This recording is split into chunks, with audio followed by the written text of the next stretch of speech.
Dating na linggo, May 10, 2026, same time, 9 a.m., oras sa Pilipinas.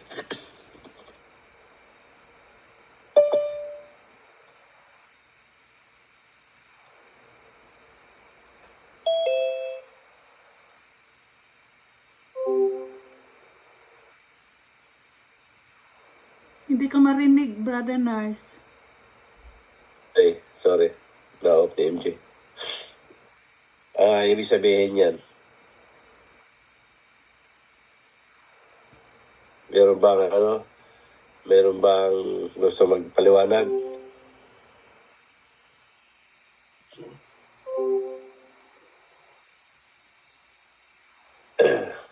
hmm.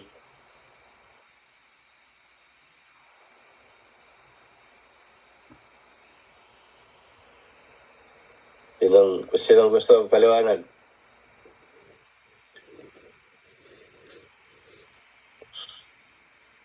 Wala.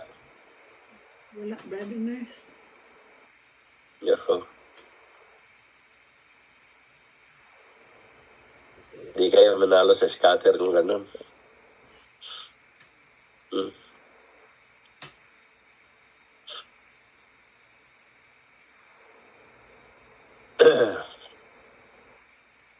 So, ilang taon ako nito sa ginagawa ko? 16 years, ano?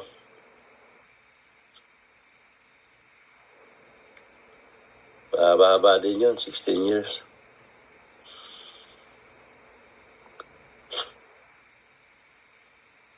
Mukhang ano na eh. Feeling ko parang palapit na bawiin na siguro ng Diyos yung buhay ko.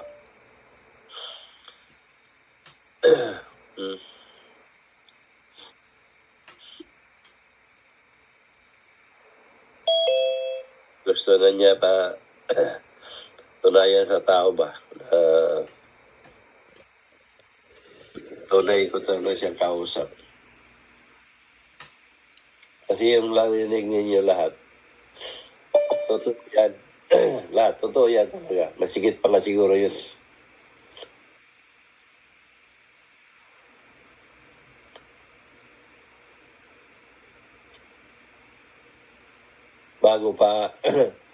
Bago pa yan mangyari, kininto ko na yan kay Susan, kinikinto ko na kay MJ yan. Ipakita niya kung saan banda ang masina yan. Para mapatunayan ko na totoo ang mensahe niya, ginagastos ko yung pera ko. Yung sweldo ko, gamitin ko. Pupunta ko doon sa area na yon kung saan yung ipinakita niyang machine. At uupo ako niyan. Hindi sa labas ngayon. Bukas babalikan ko siya o sa ibang araw. Ang hindi ko lang nahagip na pinakita, 3, yung 1.5 million na jackpot sa machine. Inupuan ko yun ng alas 2. Nagkumpisa ko ng alas 2.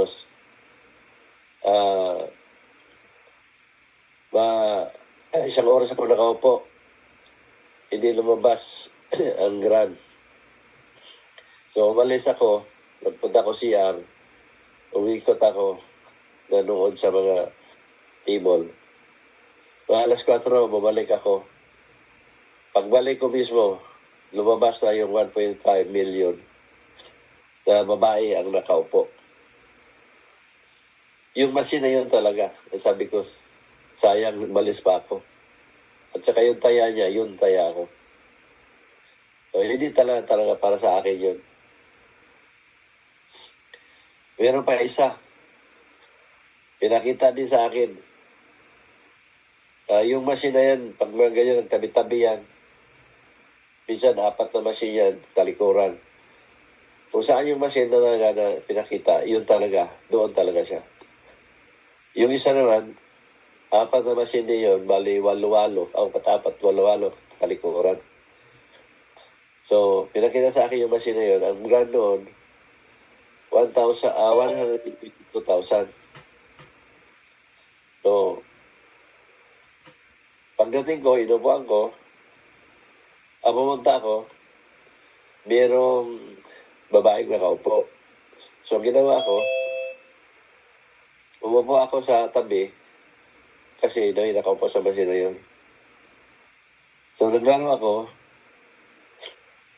ang taya ko kadalasan to $2 something gano'n. Hanggang sa 40 na lang ang pera ko na sa sinubo ko. Umalis yung babae. So, hindi ako lumipat kasi ang inisip ko, ubusin ko muna yung 100 ko, na 40 na lang na iwan, bago ako lilipat. Ngayon, may babae umupo. Sabi ko, sayang, di ako lumipat. So ngayon, nakailang pindot lang yung babae, bumagsak yung grand. Na yun ang taya ko din. 122,000. So yun. Meron pang isa, pinakita din kung saan banda yung machine. So pinuntahan ko siya.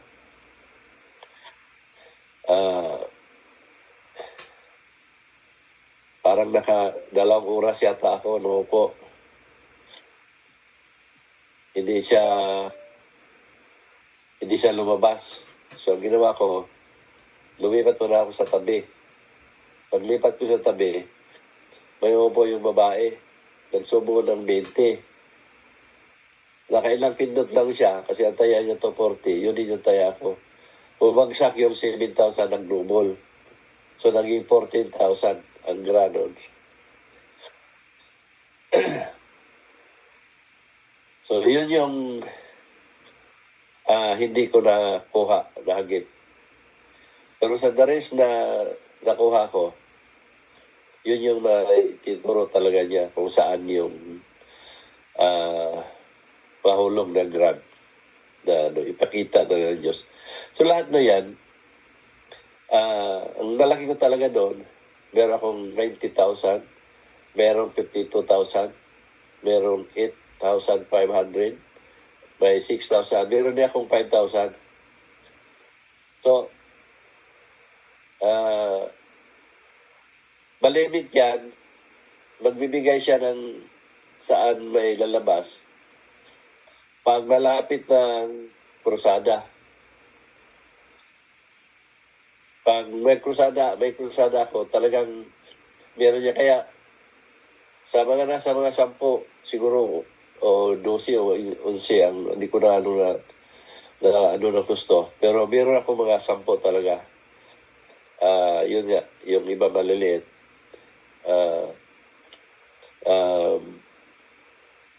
Alam ko talaga na yung lahat na yun, gusto niya na magamit ko sa panahon ng krusada ko.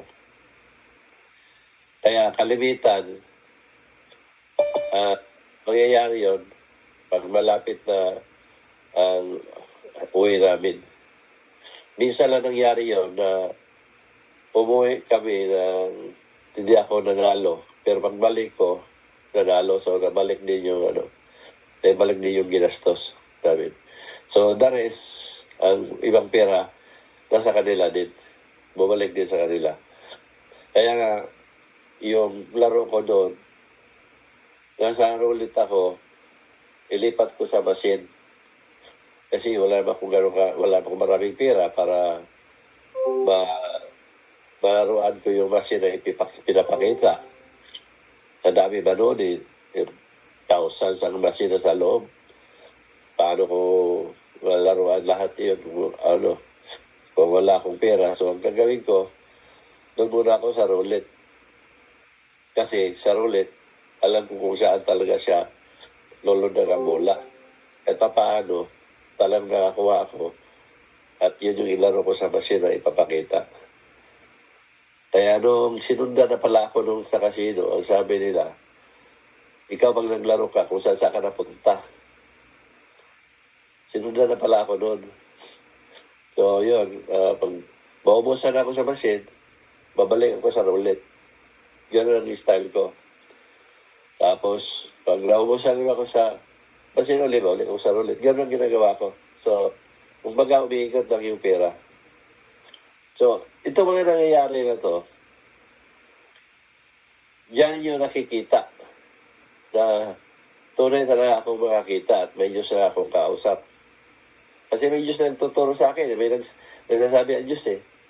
Kasi wala namang daya yun eh. Hindi naman ako nadaya. Kasi pag nanalo ka ng grand, matagal ka mga doon eh. Matagal ka pa doon kasi i-check pa ng kamera lahat yan eh. Kung may ginagawa ka sa machine, titignan nila. Kung wala ka bang ginalaw sa machine, kung anong, bakit lumabas yun, ganun. Kaya maghihintay ka na matapos sila mag-check.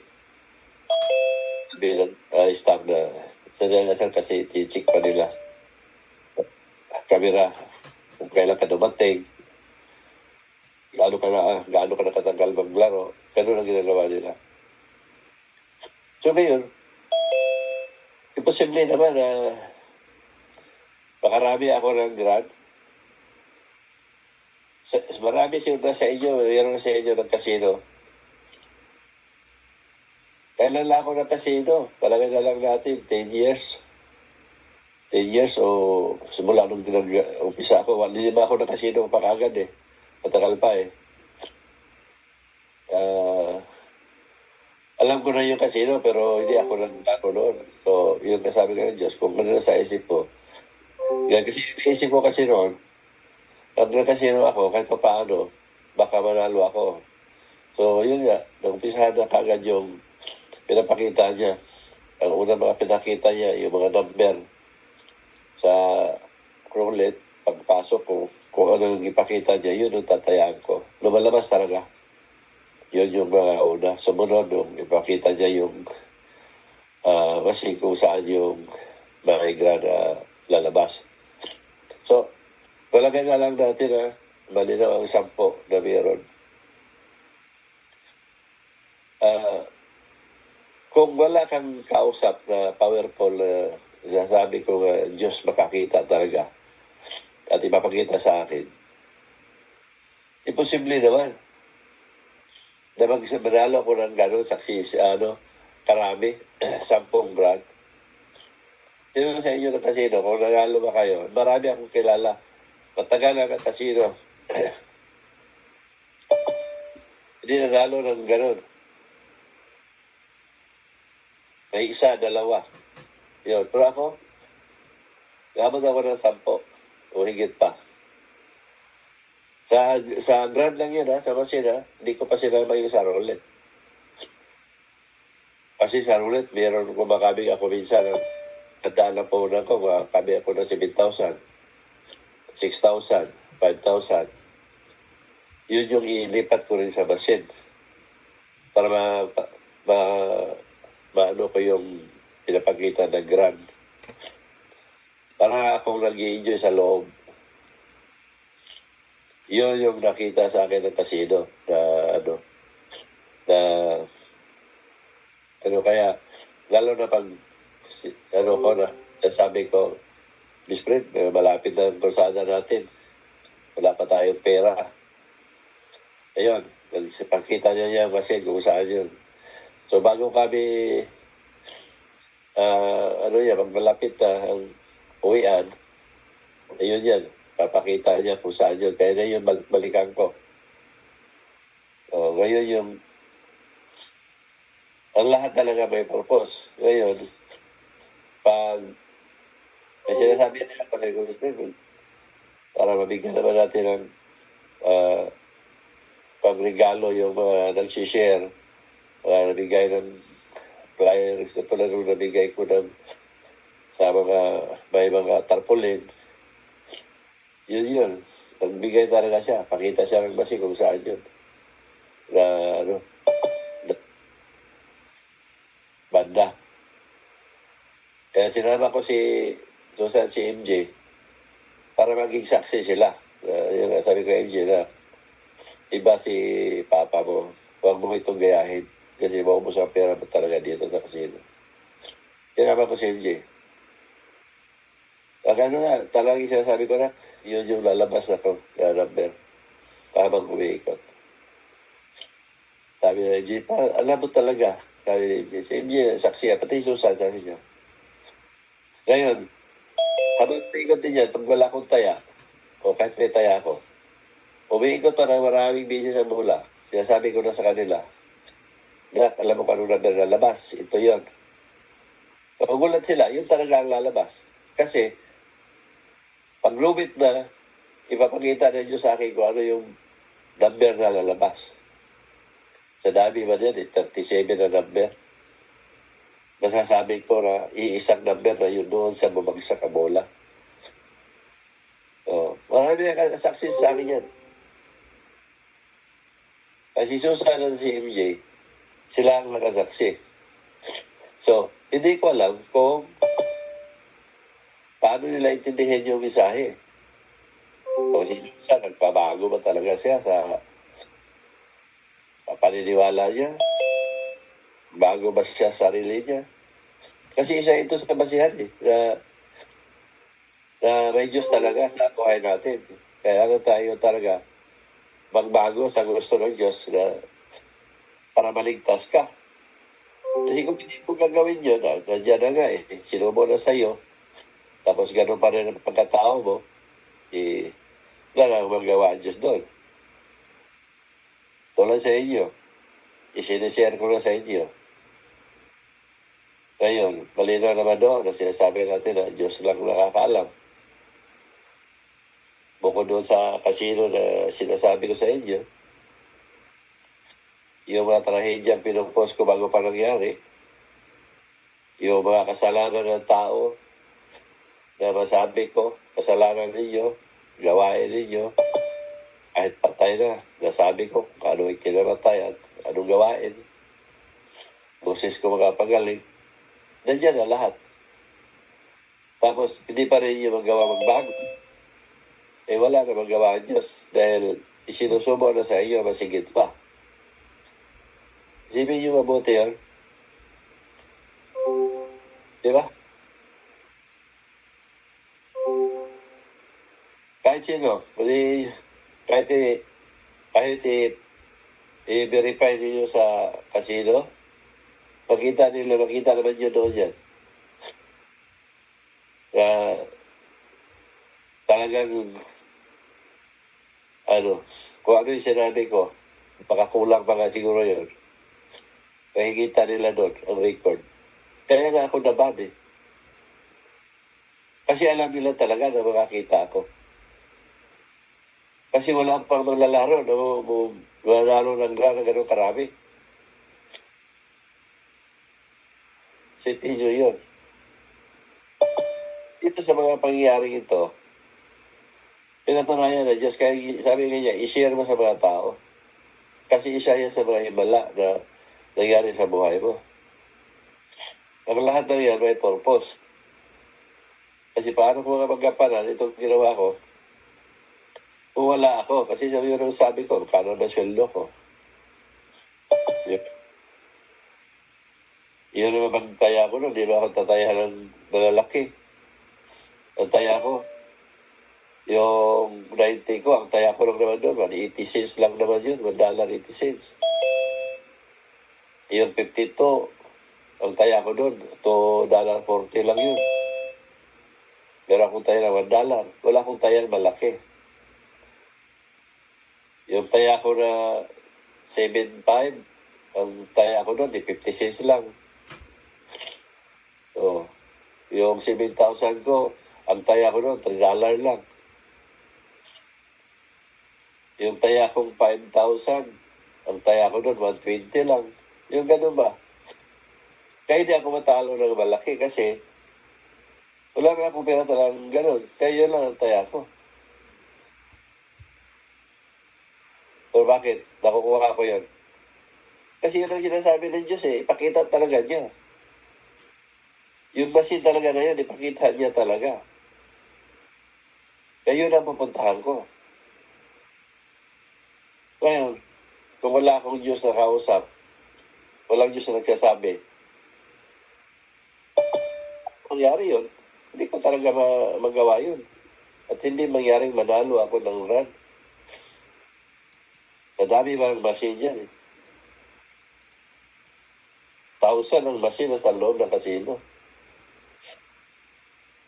Pero bakit? Nahagip ko. Kasi, nasa sinabi ng Diyos yan, pinapakita na. Kaya sa pag-aaral ng casino, naiiba ako talaga. Kaya wala ako sinusundan. Hanggang sa na dinabaanan nila ako na hindi lang mapaliwanag. At sakto naman na wala na akong krusada ang ginagawa din. Ilang taon na wala akong krusada. 4 years na yan tao. 4 years na siguro miski ano. Yes, Brother Nars. Oh, sipin niyo. So 4 years na, 6 years, baka 12 years. Tama nga. Kasi hindi ko na kailangan ng krusada. Hindi ko na kailangan ng pera. So ang lahat ng yan, may purpose sa Diyos talaga yan. Bakit nangyari yan? Kaya sabi nga ng Diyos, kung ano ang nasa naramdaman mo at nasa isip mo, gawin mo. Kasi sabi niya, sa buhay mo ngayon ako nagplano. Kaya kung anong meron ako, sige lang ng sige. Kahit narinig ninyo na kasampung gran ako, hindi man malalaki yung iba. Pero yung malaki ko, wala rin masabi si Evian Susan kasi binalik ko sa kanila yung nagamit ko. Ano ba yung nabang nila. Binigyan ko rin si Susan. Pareha sila ni MJ. Yung sa 90 na grada yun. Kahit tignan nyo sa bangko ko, wala akong pera doon. Kung ano lang yung papasok na sweldo ko, yun lang. Kasi the rest na pera na yun, binalik ko sa casino. Kung nagkataon nakuha ko yung 1.5 million, yun, malaki-laki. Saka yung 122,000. Nagkaroon lang talaga ng kunting Kung di ako umalis. Kasi yung masina yun talaga, yun ang pinakita. Baka sa akin napunta yung 1.5 million, yun, malaki-laki yun. Pero ayaw siguro ng Diyos yun eh. Kaya siguro, hindi lumabas sa akin.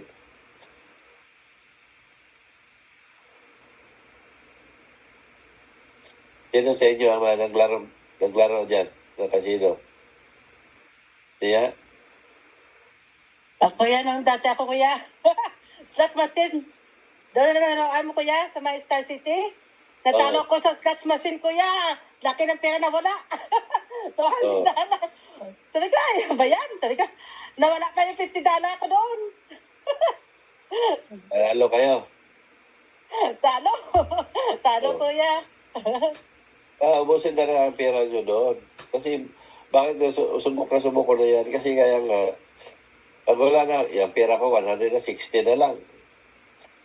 Pag lumipat ako sa masin, lalakit talaga yan. Kasi yung saksi yan eh. Pera ko, $80 na lang. Papabot ko ba ng 1,000 yan? Alam na kasi yan, kaya nakikita nila yan eh. Namumugay ito nila tayo ako eh. $18 na lang pera ko. Papabot na ng 1,000 yan. Pag 1,000 na, ilipat ko naman doon. Ilipat ako sa masin. Ganun ang ko. Nag-enjoy lipat-lipat para bang kukuha ako doon, lipat ko sa kabila, ganun. Kaya nag-continue ako magtaya. Natalo man ako, pero hindi yung malaking pera kasi siyempre, yung sweldo ko naman pa, gamit ko. Yes, isipin mo yung makukuha mo 2,000 sa roulette. Ilaro mo sa basis, sandali lang yun, ubos yun. So, di ba? Kaya malinaw doon ang casino talaga, o hihigop sa pera mo. Pero isa lang sa ko, na alam ko kung anong meron sa roulette. Paano maglaro ng roulette. Alam mo kung saan lulundag ang bola. Ano man ang ikot. Tatlo ang umiikot. Umiikot yung lamisa. Dalawang lamisa umiikot sa lubong. Plus may bola pang umiikot. Pero makikita at makikita ko pa rin kung saan lulundag ang bola. Yun yung hindi may paliwanag ng kasino nga bakit ako binag.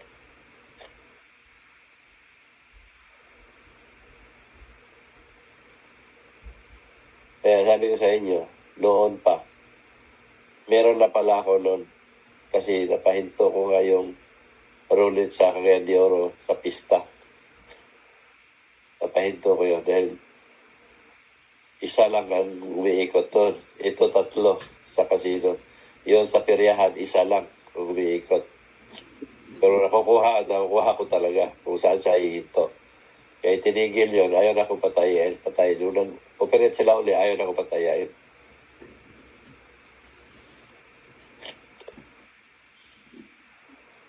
Kahit doon sa, sa mga sabong ganun din. Alam ko ang manok na mananalo at matatalo. Pero, ayun nga. Ang lahat na yun, patunay lang yun na doon na pala yung sinabi ng Diyos na power of mind. Kayo,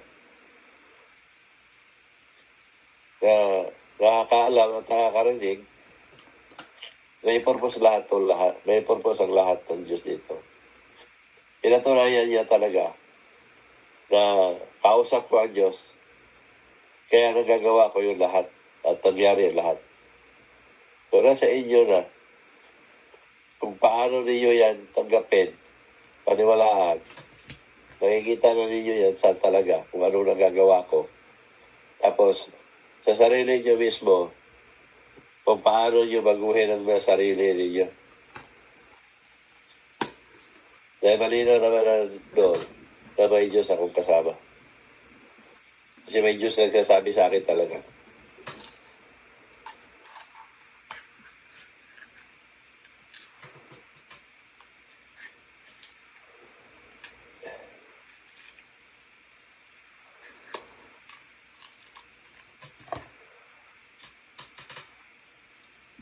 So, yun lang, Miss Kay. Salamat, Brother Nars.